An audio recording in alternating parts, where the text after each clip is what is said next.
In today's video, I'm going to teach you how to transfer money from Affirm to bank account 2025. Before we begin, there's one important rule to understand. You can only move money to your bank if it's coming from an Affirm savings account or from a refund or credit issued by a merchant through Affirm.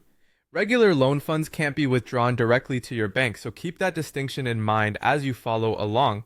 If you have an Affirm savings account, start by opening the Affirm app or going to the website. Sign in using your mobile number or your passkey. Once you're on the dashboard, select your savings account. Look for the option labeled Transfer Out.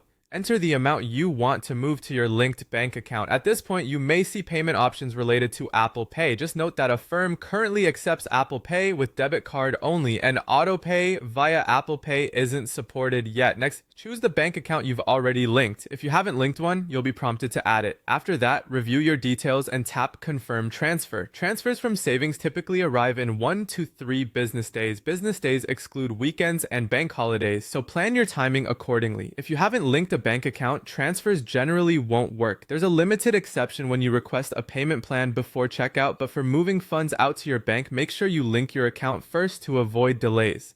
Now, if you received a refund or credit from a merchant, here's what to expect. Wait for the refund to finish processing back into your Affirm account.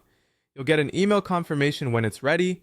Open the Affirm app, go to Payments, then Refunds. From there, choose to deposit that refund to your linked bank account or to a debit card. Refund transfers usually take 3 to 5 business days to post. A few quick tips to help your transfer go smoothly. Make sure your bank account is verified in Affirm before you initiate a transfer. You can only move available balance. Funds that are tied to an active loan aren't eligible to withdraw. And if you still need to link a bank account, go to Profile, then Linked Accounts and select Add Bank. Follow the prompts to connect and verify it. That's it. Whether you're moving money from your Affirm savings account or cashing out a merchant refund, these steps will guide you from start to finish with clear expectations on timing and requirements.